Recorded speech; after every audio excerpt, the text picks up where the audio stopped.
Alright.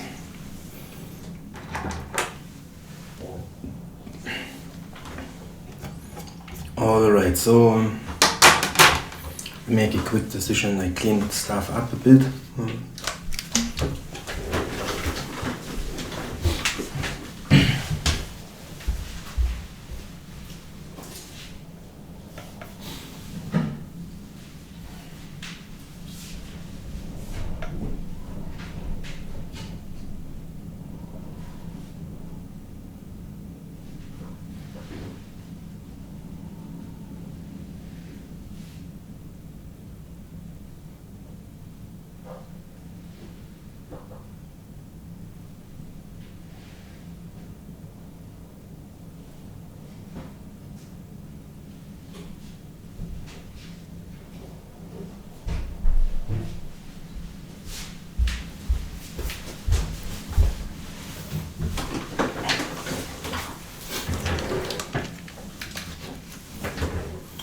Alright, I just quickly clean stuff up a bit. No, this is running already, nice. Let's turn it off for now. I think it's a good idea to clean it up while unpatched, of course. So I just do like a quick cleanup. Some stuff here is pretty dirty. Cannot hurt to do this every now and then, I guess. So especially if you play outside the home studio, wherever it is, especially in club environment, gets pretty air-wise and everything, it gets pretty dirty. So of course we all take care, if it's our equipment that we bring, that things run good and everything is nice. But yeah, there's a lot of fog around probably, and people are dancing, and the humidity usually is pretty high. So just gonna give the kid, this one is new anyways. Let's clean it a bit. And that's also a thing, unfortunately not having it around, but I have this canned air, which is it's not so bad also for cleaning up. If it's like if stuff is later also patched up and you want to get it a little bit cleaner in between, you can use the canned air and just blow a little bit through. Or what I also do not have here, unfortunately, right now is the Befaco, the big the brush. It's also pretty good.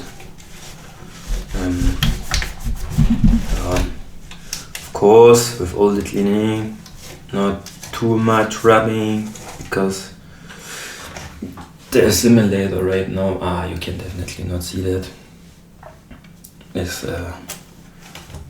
from the memory card. We still have memory car, at least something, but the D is gone. So yeah, usually the prints are pretty high quality on the modules, at least from my experience. I think if you go to Super Booth, or I'm not sure if that was also in the fair before, you have especially in Super Booth, you can see the specialized plate printing companies, and it's really good stuff. And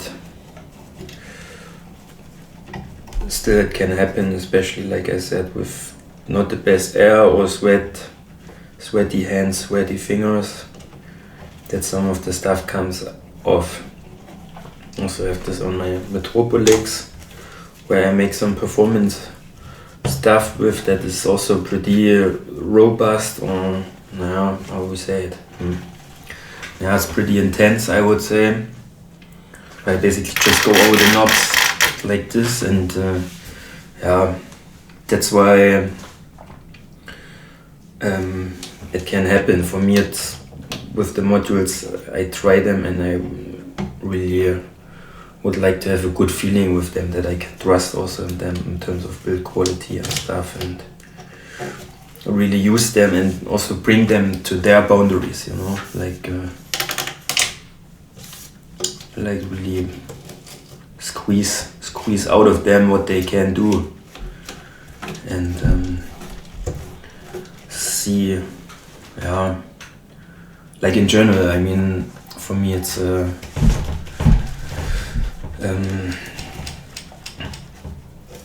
I have the idea to play this also like more like an instrument, let's say, and like really do the movements and stuff, like use the faders and use it really like an instrument, and perform with it. Also here, like using it, like playing it, zack, zack, zack, zack. Try it, but also really try to, at least for me, I try to remember what then also makes sense, of course, not like I did now, like blindly just making a fader moves or whatever. Maybe sometimes a little bit blindly, but but mainly, yeah, in a way that it makes somehow sense, you know. So, all right, yeah, I think that's okay. It's not needs to get over polished here. Gut. So let's see. The first thing I'm gonna do, I put connect the Midi stuff. So basically, I have here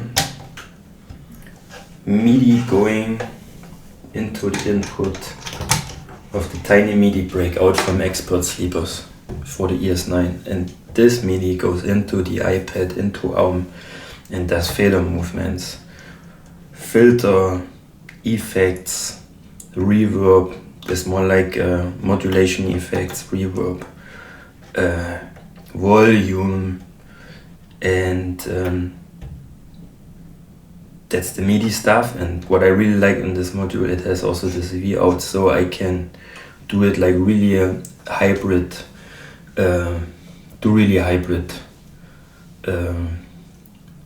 organizing, or let's say, how is the right word? I can maneuver is really the appropriate. It's really the appropriate word, whatever. So I can really control. Yes, I can really control in a hybrid way. On the one side here, the iPad, inside the iPad. On this side, Assimilator CV. Even though I have to say the Assimilator just got a Midi expander, very interesting, especially with this controller together, or with this sequencer together that has also Midi out. There's really a move now in Eurorack that also goes towards Midi, which I totally, I really appreciate. It's for me, it's whatever, especially also with techno music and stuff, it's somehow future oriented and more like a forecast on what comes than like a retro feeling, my opinion. Really nothing against retro things, but I really like it when things moving forward and getting these new additions, like, yeah, it's not that Midi in general is new, but like seeing that more and more things get implemented where it makes sense, of course. Yeah, it's great, especially for me in this hybrid setup where, yeah, I want to control the iPad and my system. All right, other Midi connection, which is also really nice. Yeah, it's really great. I tested it already. It runs really tight, and took me a lot of time before to figure that out, and I had some I really had some issues like synchronizing the system with the iPad and that everything works. And now I get here out of the MIDI out from the iPad from which is my master clock, by the way. I get the MIDI clock into my main rhythm sequencer. So I tested it, it runs all super tight and it's great. So we have that short excursion to MIDI. So this is, can you see that? Is it?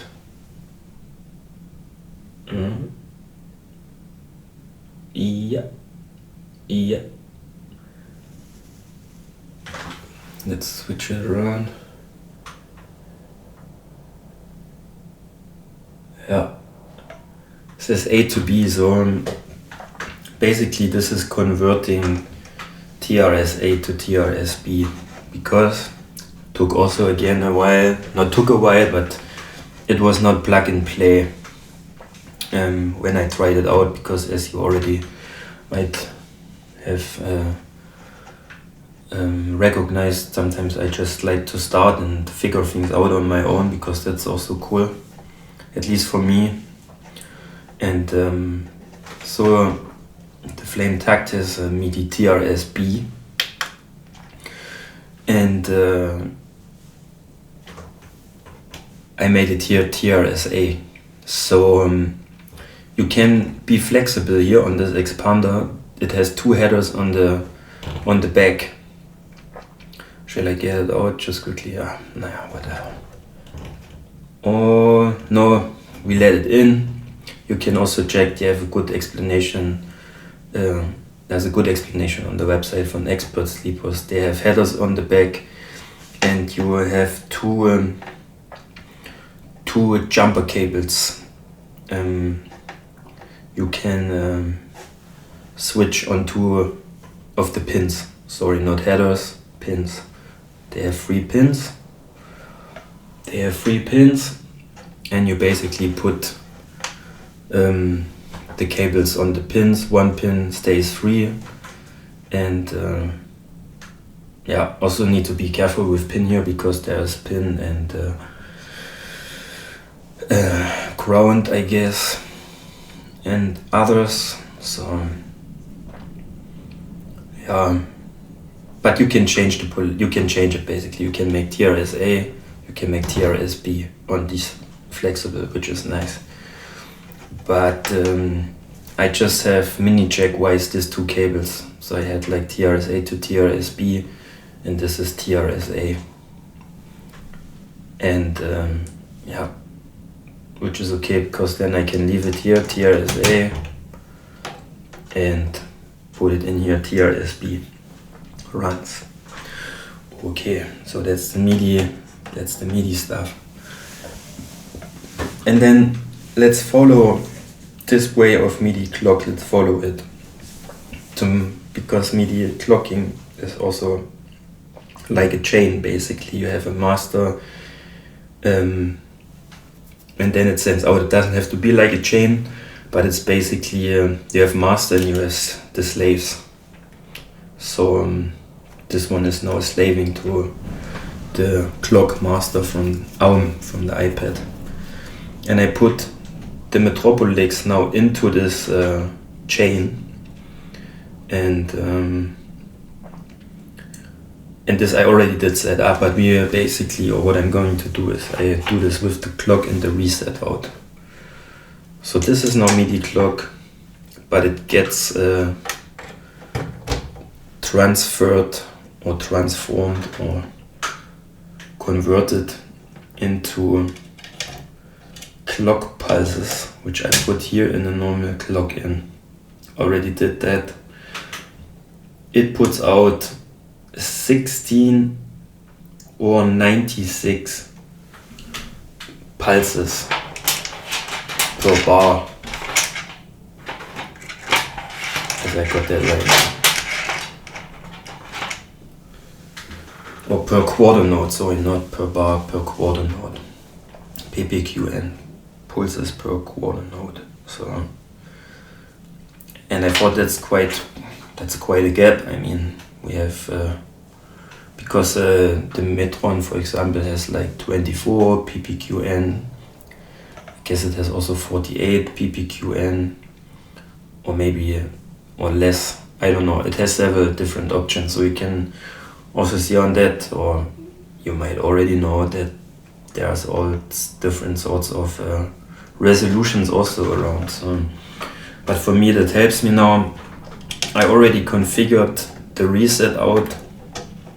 On the takt, so it's resetting the metropolis every 32 pulses, which, yeah, it's okay, because I have already here my reset time on 32 pulses. But in the future it would be really cool if they could add also later times for resetting. You can basically with this now choose between 1 and 32. So you can also add odd numbers. Yeah. So, but this is resetting metropolis now every 32 steps, and it works great. Alright, clocking is done. Pushing play on arm, starts rhythms, starts melodic sequences. So then let's go ahead here to the Assimilator. Now set up all the signals. Let's see if the cables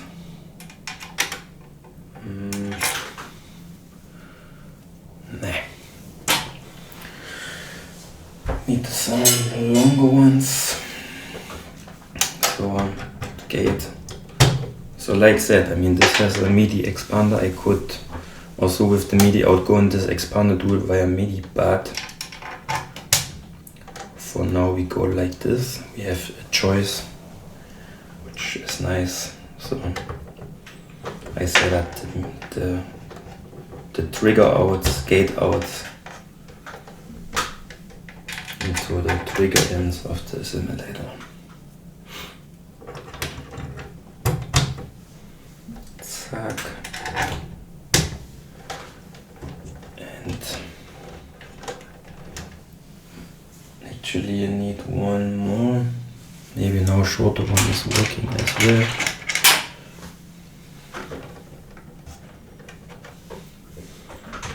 Gate 4. Yeah, that looks good. Zack. Have this. Oh. Alright. We have for now the first 4 channels. Also I think that why it is for me not too much pain to switch, or was not too much effort to switch to this also not so wide sequencer, because the mid one has 16 gate trigger or gate outs. I did not really need them, so yeah, it's actually I still have 4 left here. I have 4 tracks. One more I need later, which I will say, but yeah.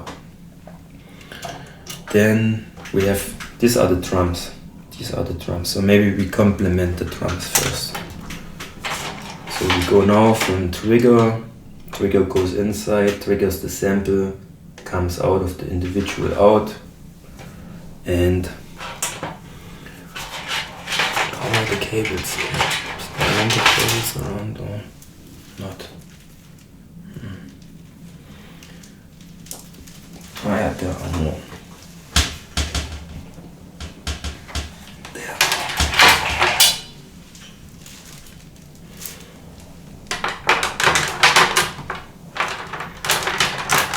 So let's go. Output 1, track 1, kick.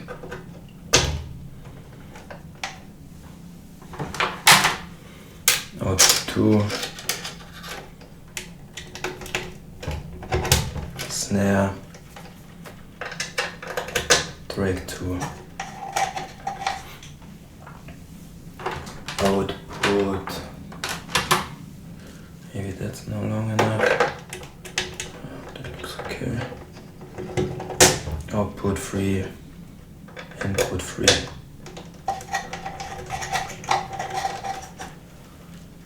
And input 3, a closed hi-hat,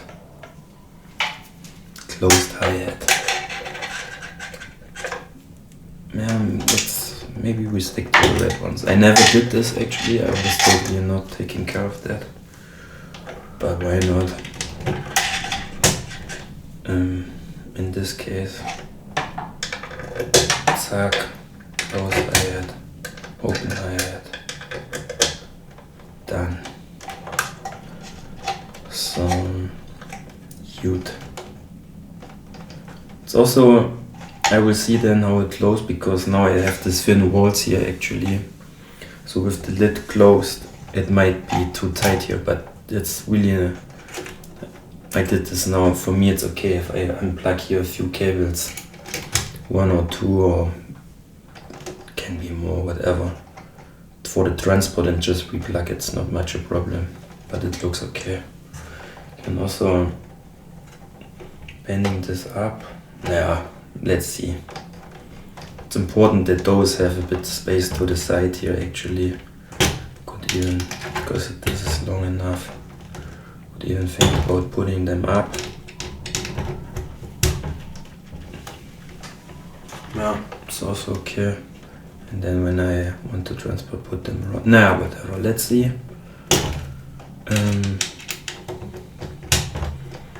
That's done. And that's also a thing, I can just also put the inputs and outputs, because they are actually free, I can just put it down here. Another solution. So if I'm unhappy with this later, transport wise or whatever, I can just make this the input and make this the output. But as I also told, this one gets later put in here, so it will come anyway closer. Huge. So we have the drums, at least the trigger ins and the audio outs. Okay, then let's say we go ahead with the first voice, pitch into multiple. We can use this one. Why into multiple? Because I want to have one in the oscillator and one into the volt per octave that the filter is tracking. It's tracking the sequence, the pitch basically. Not necessarily doing that all the time, but that's for now the thing I want to do. So we have pitch. Now I can take here a really short one.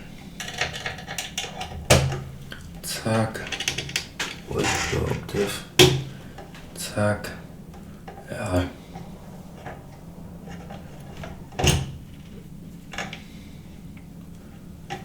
It's okay. I mean, it was clear that this might be gonna be tight here. Anyway. Can put this later. Oh yeah. Okay. Another cable, longer one. So I also have, like I said, I have the 90 degrees. I also have the others. Trying to use the 90 degree ones now first. So now I have here some pretty long ones because no, we were at the pitch, right? We were at the pitch. So then we can still take a shorter one and put it in the volt per octave. Yes. All right. Then, because I have them free here, before I did it with a multiple like this, so I have 2 gate outs here and then into the 2 envelopes, one for the filter, one for the VCA. But as there are now, at least for now, don't need this one. I could use it actually also to have this filter tracking. So yeah, let's do it then like that. That the second voice is also tracking, like that, not necessarily needed for my patch, at least for the second voice, but let's see. So I put 1 gate into the first envelope and put another gate to the other envelope. Good. So we have pitch, we have gate. 1 gate we need for the VCA to open and close, the other one we need for the filter to open and close. Then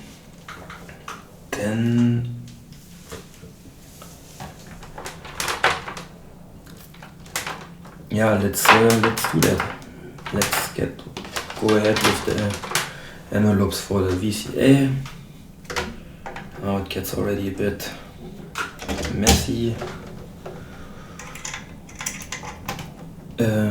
CV of the first VCA.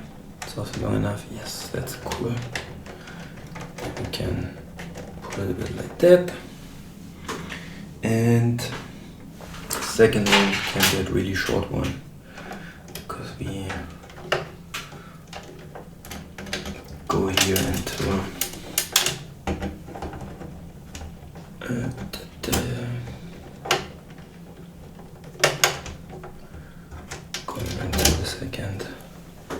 and going into the mod. So yeah, like said in the other video, the Ikari is for now inside, but you see I have here still the place, and the belt rod should be 2 HP wider actually, so the belt rod will come in then later, but for now then to also have a check and see, gonna leave it like that.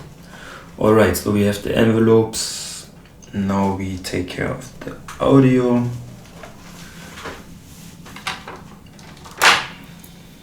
Which means, in my case, I plug in the audio from the piston Honda into the input. Could be longer actually, to have it coming from the top actually. So let's take a fairly low. Yeah, that's good. Zack.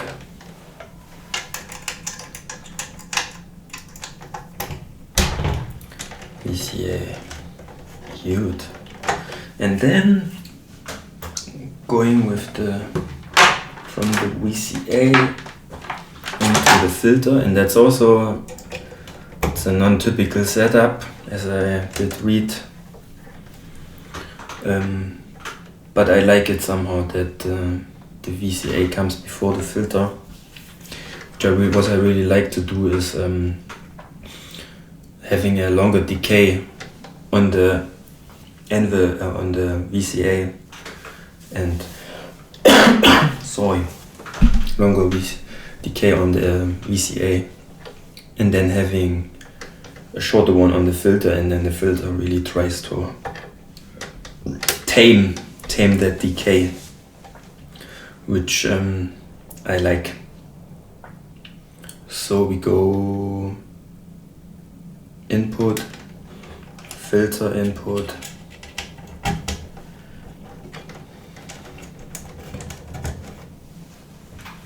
and we go filter output, filter output, right, left out mono. I'm not using it in stereo now.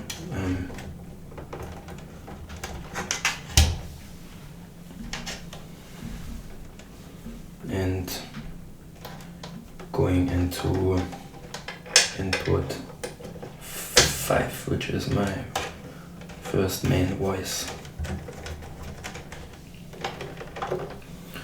Good. First path, main voice, audio completed. Then let's go ahead with the second path, second voice. So going again, pitch, going again here in the multiple. That's a bit too short.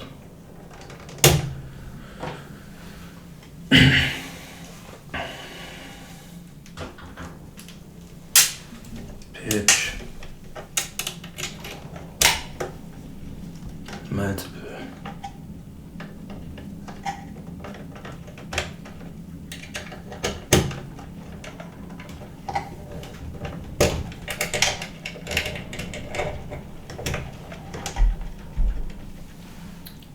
Alright, and then we go from that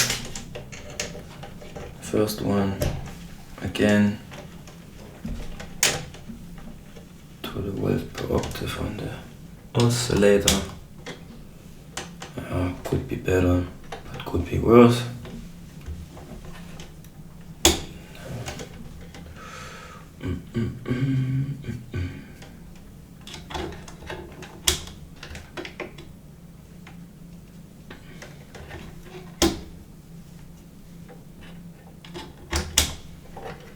Let's see. It's not really not optimal, but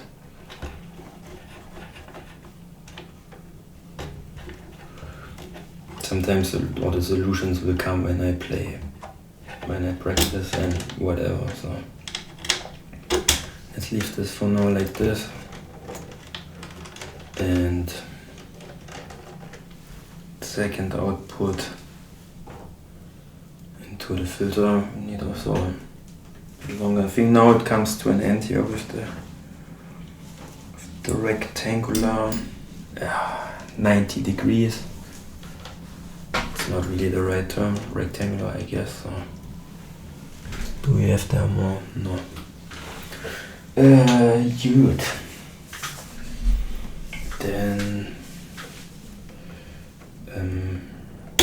let's get this one then into volt per octave,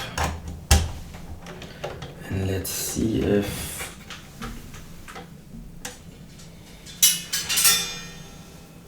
this one here is doing better.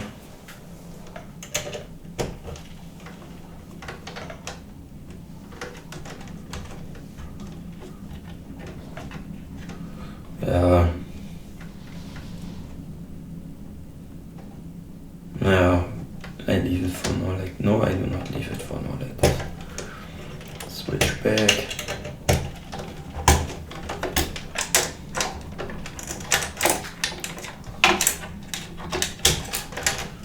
And volt per octave, do we have shorter ones here? How's that? Oh, that's okay. Volt per octave. So like I said, I mean, I'm setting this up now here on this corner, but anyways, they will get it from another source multiplier that's it here, which might solve also some of this stuff. So, alright, looks okay. This one here is pretty under tension. So, I guess this suits better. Create some space. It's okay. Good. Alright, then this one here is also a bit too much standing out. Anyways, I have then later here the bands to wrap it together. Alright, then audio out of second oscillator into the input, and gate in the sequencer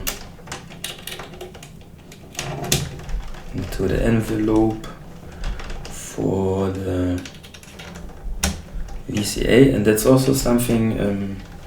Do not have an envelope right now here on this filter. I'm modulating it with an LFO, which works quite good, but I do the same here. Basically, I have here for the VCA. For the VCA, I have an envelope. Great, let's take this wonderful color here, because now it really comes to the end. Yeah. Nah. That's also something. If you use those, then you might get some space problems if they are too tight together. But usually, as you see here, they go their way. So modulation for the VCA with the second voice we have. And the output, there we can take this one, goes into the filter input. FM is here, okay, so input is here. That was a bit confusing in the beginning, it's written underneath, and here it's so close, you really need to start from the ground end to figure out where's the real input. So that is this one, okay, short cable.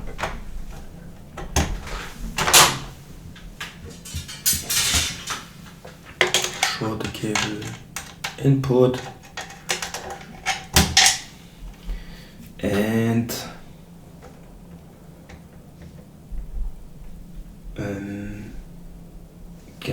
output filter input, and then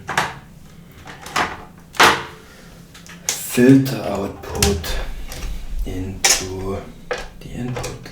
It's number 14 in my case.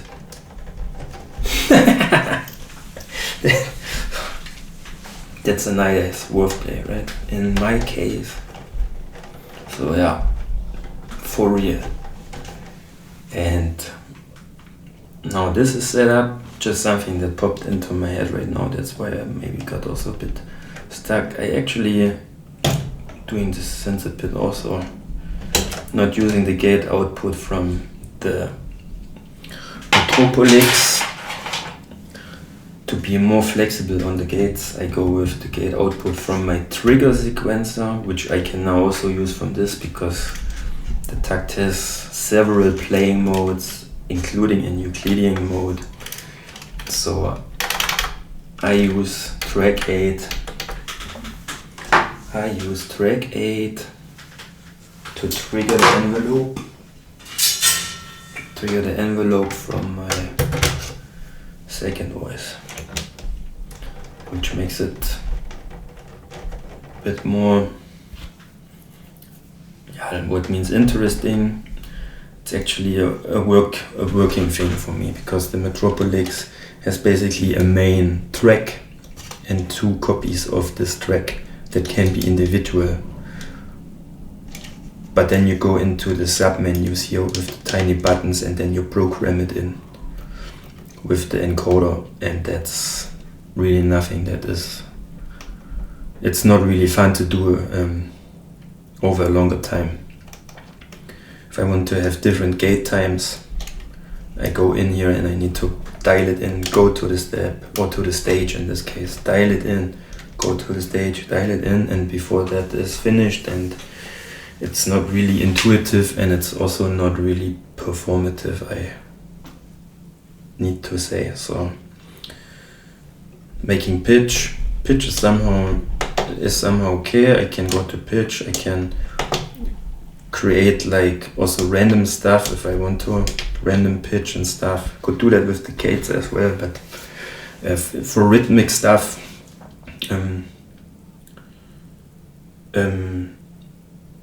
I like if it has somehow an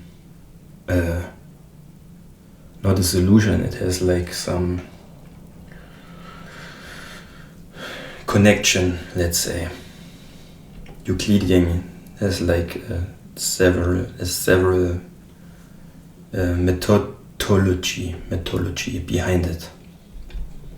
And random is random, so yeah. And that's why I'm gonna use it like that. Okay, track 8. Maybe I put it also a bit more here to have it more in my compact, but now that's like that. And Youth, we have the drums, we have the trigger outputs, we have pitch for the first voice, pitch for the second voice, we have the gates to the envelopes, to the VCAs, we have the filters, and here I messed it up. Okay, so good that we talked about it, because of course I want to implement the electric Versio on my second voice, so I go with the output of the filter. I go to the input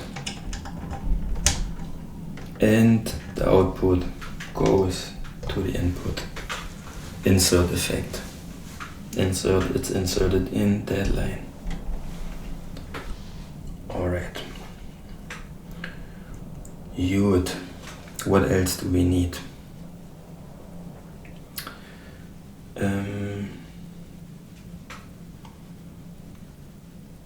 Yeah, I think we can let's patch this like 12, this 5 volt source here from the ES9.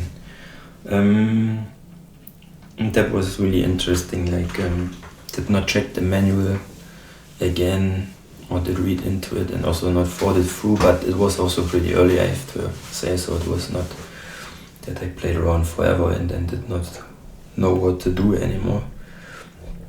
But I talked to Mr. Diaz, if I'm not mistaken, who is manufacturing the modules here from Tesseract, and he decided that I got out of the manual that there's a 0 to 8 volt source behind those outputs if nothing is plugged in. And for the Assimilator there are 2 cases that are basically good to work with. There is 0 to 5 volt to plus 5 volt, or 0 to 5 volt. 0 to 8. And then I said like, yeah, is there any chance we can change this somehow or whatever? I said like, nah, whatever you plug in the inputs gets attenuated on the outputs. So if you plug in a 5 volt source in the inputs, you can have this 5 volt on the outputs, which makes a lot of sense, but at this point, at this time, I did not really took care of that. So for now we take this friend here and plug that in. My 5 volt source comes from MyRack. It's an app. It's kind of it's a Eurorack software app. Maybe Eurorack is not the right term, but it's a modular software rack that can interact with the outside world as well over the ES9. And there I created my 5 volt source, which is basically just, it's a fader set to 5 volt and it spits out here 5 volt constantly. That's exactly what I needed. And like said, I'm using these 4 sliders on the Assimilator. And coming back to the whole Midi thing, that would be something I would not need to have. I could work around with if I had the Midi expander. So I put now here this 4 cables into the multiple. You can see here 1 in, 3 out, and 4 out.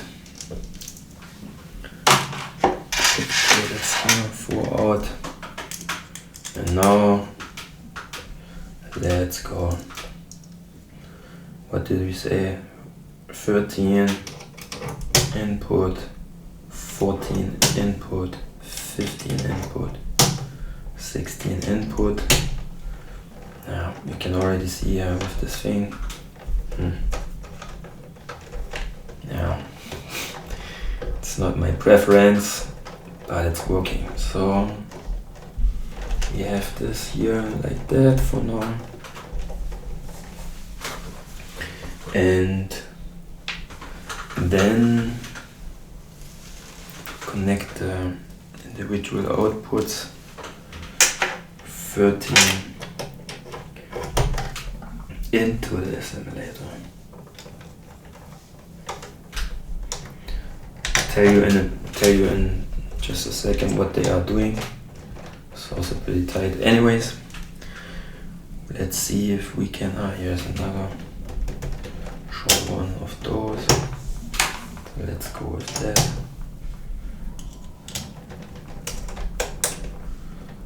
Cute. 14. Nah, it's quite tight. Could also change that on the Assimilator, but that's how it's set up in my preset now.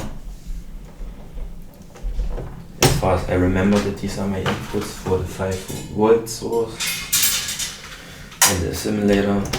So let's put that in.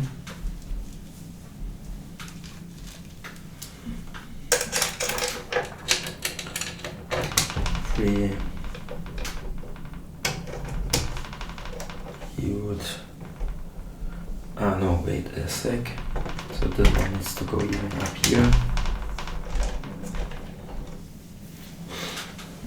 Yeah, that's too much tension here. Anyways, we leave it for now. I guess I'm gonna change that at some point again. 16 closed hi-hat. Yeah, and this needs to go up here, too short.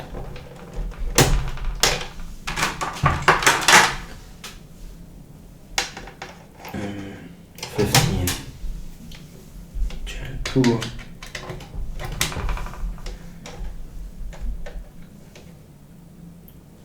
Channel 2. Yeah, it is like that. It all makes sense, as I say in a second. Why? What is it for?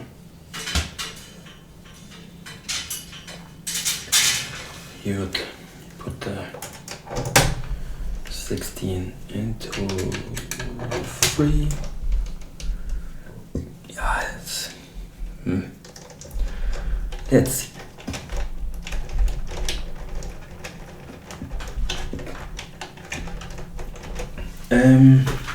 Okay, so it's actually in the Assimilator you can have on each channel you can have 8 zones as well.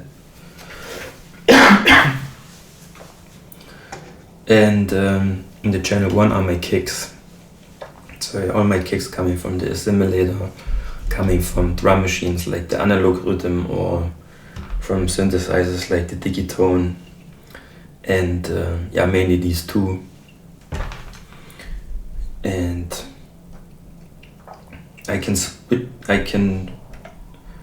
scroll through the channels basically with this fader here, which is super nice. Like it's basically changing just the kick drum on the fly. Oh, sorry. Need to drink something.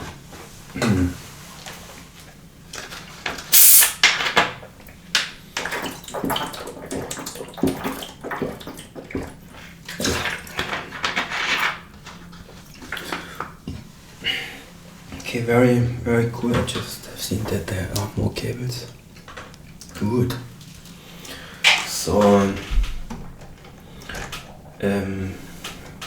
let's get them out here.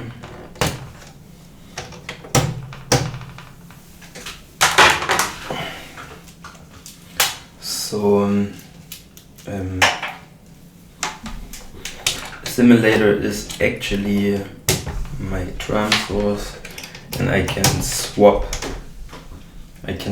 the kick drums on the fly to new kick drums if I like to, and it's also really great because I can mix it pretty well, so the kick drums have the same level, same loudness, and then there you do not really have kind of drops in it, in the performance, which is pretty nice. Even though I have to say I also really like it if artists have the kick drum module and just dial in like new kick drums on the fly. Yeah, at least it can be cool. I also was at live sets where this was a bit off, but that's then also part of it. So, but for me actually with this solution I'm pretty happy to design my kick drums and then just swap them here with my one fader. Second fader also on channel 1 is the decay time of the kick drums, because that's a thing. It's sometimes good to have longer decay, sometimes good to have shorter decay times. Especially if the kick drums like break beats, if you go for break beats, it can be handy to have shorter decay times to get the kick drum. If you have like kicks closer to each other than like each bar 4 on the floor, where they have their time to do the decay, then it can be handy to have a shorter decay time. This one is swapping and going through the channels with different claps, and this one is for the hi-hat that's paired closed and open hi-hat together, which basically means I have like different drum kits here that I can customize each time I want. So I can have this kick with this clap and this hi-hat set, I can have this kick with this clap, snare and this hi-hat set, and so on. So I can really have, just with these 4 faders, I can have a lot of combinations of different drum sets, which is actually nice. It's not a must. I figured out that sometimes I also really like to go with a certain drum set for quite a long time, and it's not a problem. It's really not an issue. Like, but it's great to have the ability or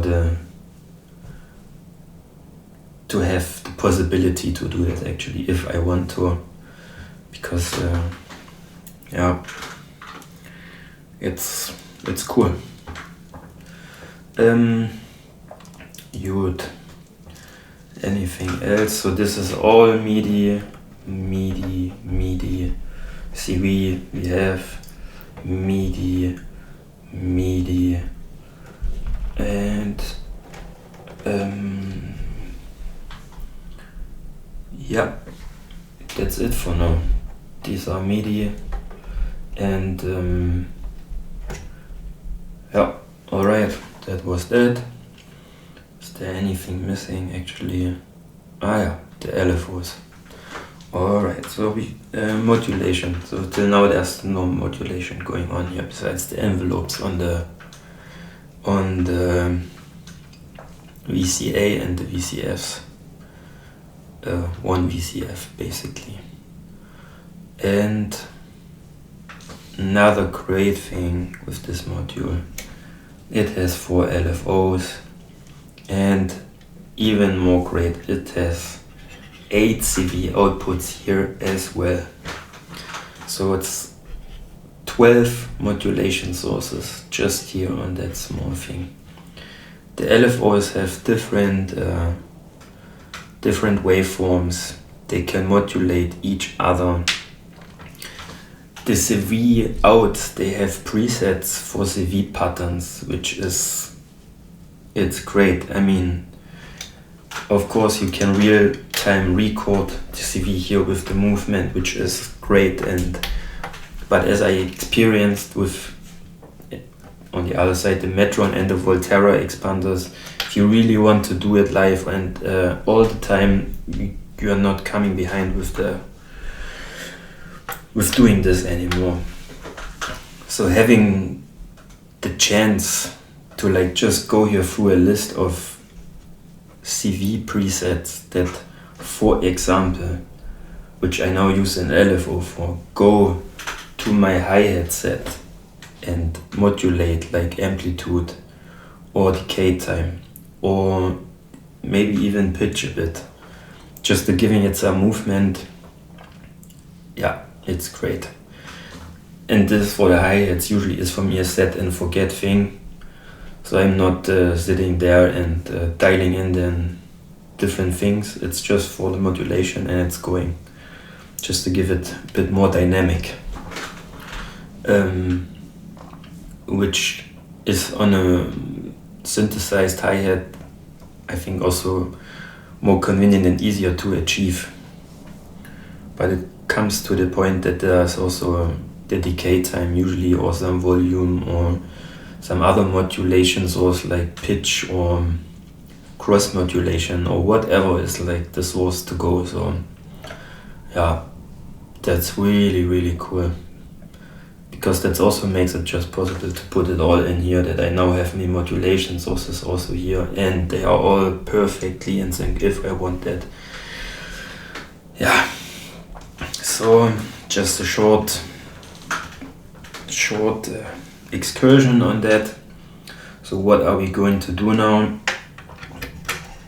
With this I did nothing till now, just tried the LFOs and I really liked it, so I go with one LFO, LFO4 is going now. Where do we throw it? Along the cable. Let's take this one. LFO4 going now up to here. Like I said, this will also be a 1U module later on, more space. And then we go from A, which is this, then till here. This is all A. From that LFO will go to one of the axes of the piston Honda, so it's basically scrolling through wavetables, and let's stick it to Y now. It's okay. That's good. I'm gonna see how that sounds, and then the other one I would like to have for now on the filter, like anything. We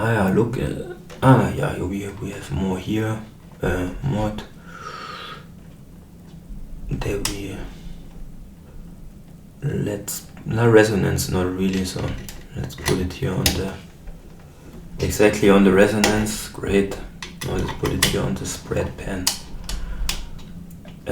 That makes in mono, which I'm doing. It has some great effects. I just tried it out with the movement itself, so it should sound also nice. Speaking of that, let's put the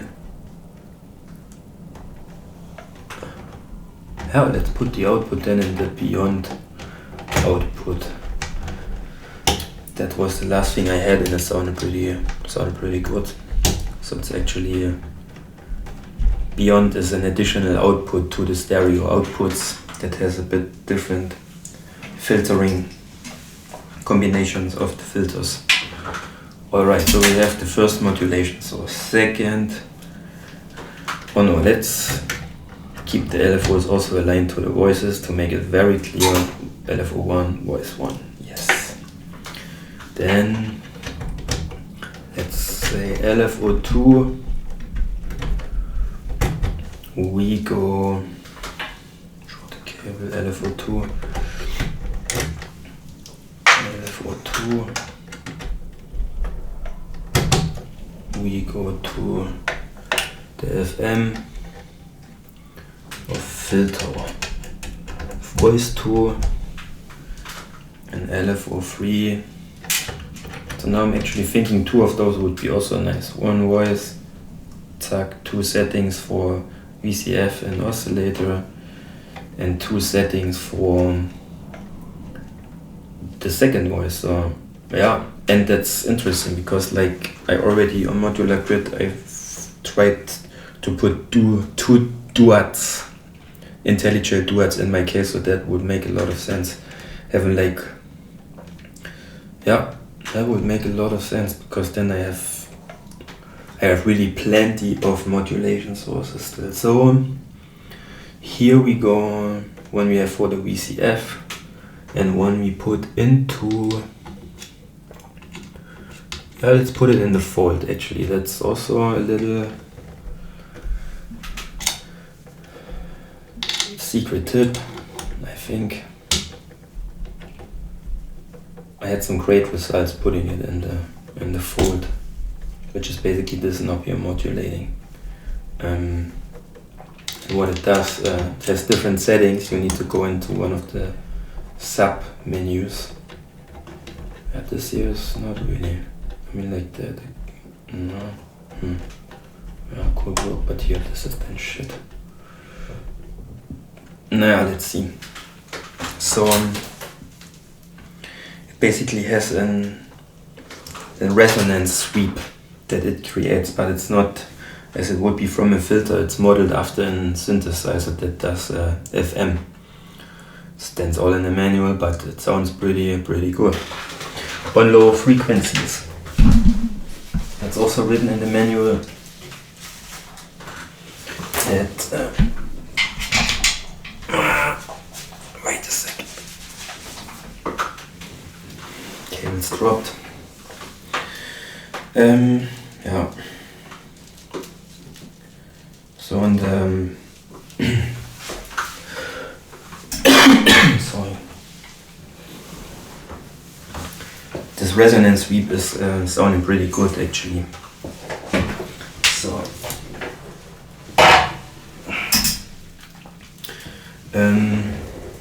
yeah, so there's basically just 3 modulation sources. So I still have an LFO and I have all the CV outs, which I'm definitely gonna use on my hi-hats, which is really great. Alright, good. So yeah, I think the basis is set up. With talking 1 hour 3 minutes, so make a little break here and then I think I make a quick run and check. Unfortunately I do not have the cables that I can record the sound directly, but or maybe I do. Wait, maybe I do. Yeah, that would be really cool. No. Now let's see. So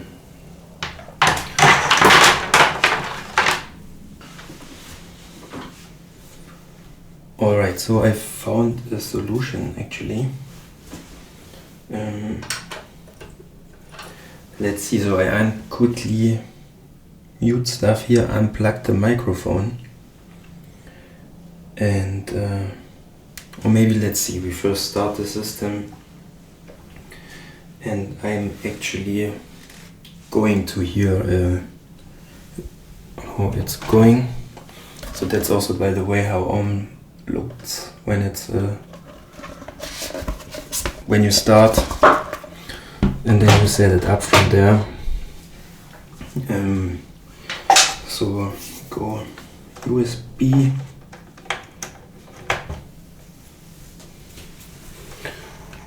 We go USB into the iPad, we give it power, start everything.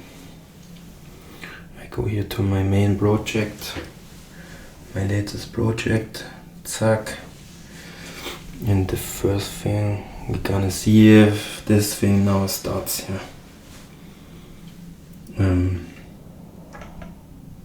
We see if here the patterns get played, that means that the clock's actually running. So here that runs Midi, this one is not running, okay. Which might be because I did change something in the clock. Okay.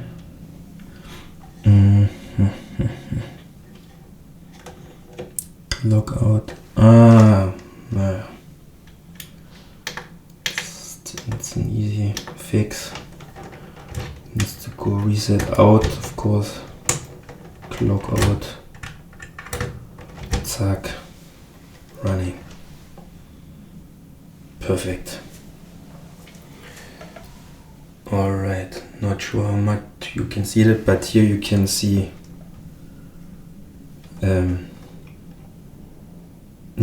the old clocking from how I did it before. And it's also good to see, I can bring it here already. There's audio coming. So can you see that actually? It's quite, yeah. Especially here, top, yeah, levels stuff, okay. Assimilator also does his thing. You can see here the triggers coming. No, it's actually pretty cool that it's working. And now I'm gonna unplug the microphone quickly and plug in a recording out from the system, which will be mono, unfortunately, but it doesn't matter. We can at least check if step by step if everything comes and is coming its way. Okay, so I unplugged the microphone